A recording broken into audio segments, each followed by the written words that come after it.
PM ശ്രീയിൽ കൈപൊള്ളിയത് ഏതൊക്കെ കക്ഷികൾക്ക്, ഏതൊക്കെ രാഷ്ട്രീയ പാർട്ടികൾക്ക്? ഒറ്റ നോട്ടത്തിൽ എല്ലാവരും പറയും അത് CPM നാണല്ലോ എന്ന്, LDF നാണല്ലോ എന്ന്. CPM നാണ്, സംശയമില്ല. CPM നന്നായി കൈപൊള്ളിയിട്ടുണ്ട്. LDF ഭിന്നത രൂപപ്പെട്ടു. CPI പരസ്യമായി CPM രംഗത്ത് വരുന്നു. മുന്നണി വിട്ടുപോകും എന്ന പ്രതീതി ഉണ്ടാക്കാൻ CPIക്ക് കഴിഞ്ഞിട്ടുണ്ട്. മുന്നണി വിട്ടില്ലെങ്കിൽ മന്ത്രിമാരെ പിൻവലിക്കും എന്ന തരത്തിൽ ചർച്ചകൾ മുന്നോട്ട് പോവുകയും ചെയ്യുന്നു. എന്നാൽ സമവായ ശ്രമം നടക്കുന്നുണ്ട്. മുഖ്യമന്ത്രി തന്നെ ഇടപെട്ടു. മുഖ്യമന്ത്രി ബിനോയ് വിശ്വവുമായി CPIയുടെ സംസ്ഥാന സെക്രട്ടറിയുമായി ചർച്ച ചെയ്ത് പ്രശ്നം പരിഹരിക്കും എന്നാണ് അറിയുന്നത്. CPMന്റെ സംസ്ഥാന സെക്രട്ടേറിയറ്റ് യോഗം ചേർന്ന് ഒരു ഫോർമുല മുന്നോട്ട് വെച്ചിട്ടുണ്ട്. PM ശ്രീ പദ്ധതിയെക്കുറിച്ച് പഠിക്കാൻ LDF ഒരു കമ്മിറ്റി വെക്കുക. ആ കമ്മിറ്റിയുടെ റിപ്പോർട്ടിന് ശേഷം മാത്രം നടപ്പാക്കിയാൽ മതി എന്നതാണ് ഒരു നിർദ്ദേശം. മറ്റൊന്ന്, പദ്ധതി നടത്തിപ്പിൽ മേൽനോട്ടം വഹിക്കാൻ CPIയുടെ മന്ത്രിമാരെ ഉൾപ്പെടുത്തിക്കൊണ്ട് ഒരു സമിതി ഉണ്ടാക്കുക. ആ സമിതിയുടെ മേൽനോട്ടത്തിൽ PM ശ്രീ പദ്ധതിയുടെ നടത്തിപ്പ് മുന്നോട്ട് കൊണ്ടുപോകുക. ഇങ്ങനെ രണ്ട് സമവായ ഫോർമുലയാണ് CPM മുന്നോട്ട് വെച്ചിരിക്കുന്നത്. അതിൽ ഏത് CPI സ്വീകരിക്കും എന്നത് മറ്റൊരു വിഷയം. അത് CPI ചർച്ച ചെയ്ത് തീരുമാനിക്കും എന്നാണ് അറിയിച്ചിരിക്കുന്നത്. മുഖ്യമന്ത്രിയുമായുള്ള ചർച്ചയോടുകൂടി പ്രശ്നം പരിഹരിക്കാൻ സാധ്യതയുണ്ട് എന്നാണ് അറിയുന്നത്. അതോടുകൂടി CPM CPI തർക്കം അവസാനിക്കുക തന്നെ ചെയ്യും. അങ്ങനെ വരുമ്പോൾ ആർക്കാണ് അതിനുശേഷം PM ശ്രീ വിവാദം വലിയ നാണക്കേടുണ്ടാക്കിയത്? ഒന്നാമത്തെ കക്ഷി കോൺഗ്രസ് ആണ്. കാരണം കോൺഗ്രസ് ഭരിക്കുന്ന സംസ്ഥാനം രാജസ്ഥാൻ ആണ് ആദ്യമായി ഒപ്പിട്ടിരിക്കുന്നത് PM ശ്രീ പദ്ധതിയിൽ എന്നത് കേരളത്തിൽ ഇപ്പോൾ വലിയ ചർച്ചയായി മാറി. എന്താണ് PM ശ്രീ പദ്ധതിയെക്കുറിച്ച് കോൺഗ്രസിന്റെ നിലപാട് എന്ന ചോദ്യം ഉയർന്നു വരാൻ ഇടയാക്കി. രാജസ്ഥാൻ മാത്രമല്ല, കോൺഗ്രസ് അധികാരത്തിലുള്ള എല്ലാ സംസ്ഥാനങ്ങളും ഇപ്പോൾ വളരെ നല്ല രീതിയിൽ PM ശ്രീ പദ്ധതി നടപ്പാക്കുന്നുണ്ട്.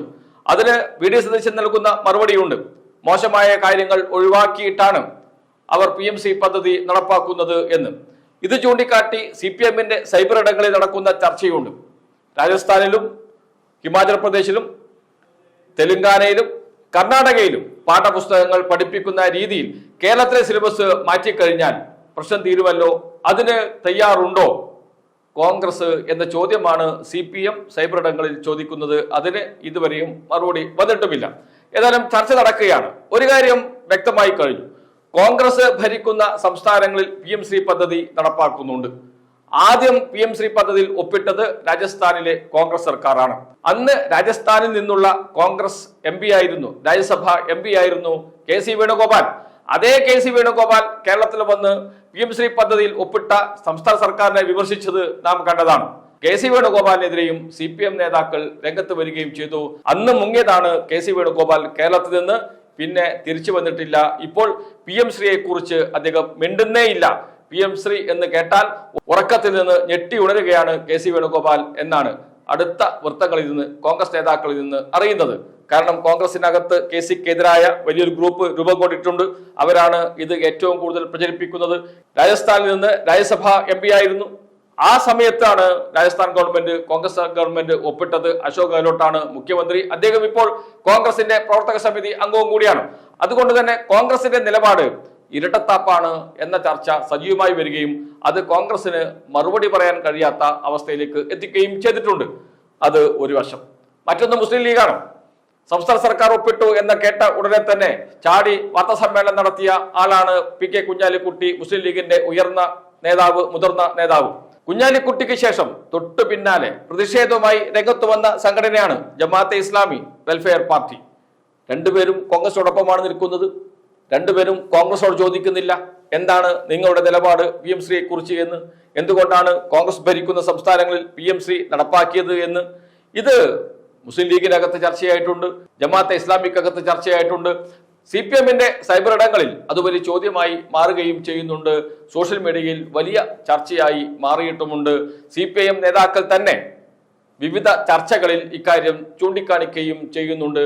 മുസ്ലിം ലീഗ് നേതാക്കളെയും ജമാഅത്തെ ഇസ്ലാമി നേതാക്കളെയും ഒക്കെ ചോദ്യം ചെയ്യുകയും ചെയ്യുന്നുണ്ട്. എന്ന് വെച്ചാൽ അവർക്കും മുഖം നഷ്ടപ്പെട്ട അവസ്ഥയിലാണ്, തലയിൽ മുണ്ടിട്ട് നടക്കേണ്ട അവസ്ഥയാണ്.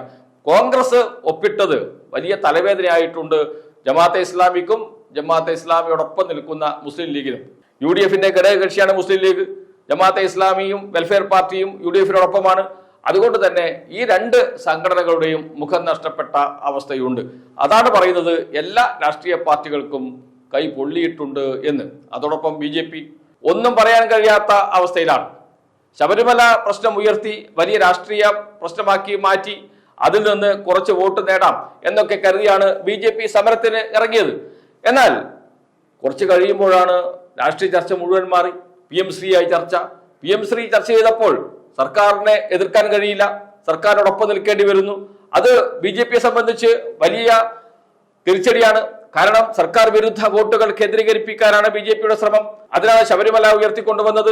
അതിലൂടെ മുഖ്യമന്ത്രിയെയും VN വാസവൻ എന്ന മന്ത്രിയെയും ദേവസ്വം ബോർഡിനെയും കടന്നാക്രമിക്കുകയാണ് BJP നേതാക്കൾ ചെയ്യുന്നത്. അപ്പോൾ PM ശ്രീ വന്നതോടുകൂടി അവരുടെ മുദ്രാവാക്യത്തിന് വേണ്ടത്ര ശബ്ദമില്ലാതെയായി. അവിടെ ഒന്നും പറയാൻ കഴിയാതെ, PM ശ്രീ വിഷയത്തിൽ ഒന്നും പറയാൻ കഴിയാതെ നിശബ്ദരാകേണ്ടി വരുന്നു BJPക്ക് എന്നത് ചെറിയ കാര്യമല്ല. എന്ന് വെച്ചാൽ PM ശ്രീ പദ്ധതി കേരളത്തിൽ നടപ്പാക്കുന്നതോടെ കേരളത്തിലെ എല്ലാ രാഷ്ട്രീയ പാർട്ടികൾക്കും അത് തിരിച്ചടിയായി മാറിയിട്ടുണ്ട്. എല്ലാവരുടെയും കൈ പൊള്ളിയിട്ടുണ്ട്, എല്ലാവരുടെയും മുഖം വികൃതമായിട്ടുണ്ട് എന്നതാണ് ഇപ്പോഴത്തെ അവസ്ഥ. കരകയറാനുള്ള ശ്രമം നടത്തുന്നുണ്ട് CPM-ഉം CPI-യും LDF-ഉം. അത് എത്രത്തോളം വിജയിക്കും എന്നതാണ് അറിയേണ്ടത്. അത് വിജയിച്ചു കഴിഞ്ഞാൽ സ്വാഭാവികമായും അതോടുകൂടി LDF-ന്റെ പ്രശ്നം തീരും. പക്ഷേ കോൺഗ്രസിനെതിരെയും മുസ്ലിം ലീഗിനെതിരെയും ജമാഅത്തെ ഇസ്ലാമിക്കെതിരെയും ഒക്കെയുള്ള ചോദ്യങ്ങൾ ഇവിടെ അവശേഷിക്കുകയും ചെയ്യും.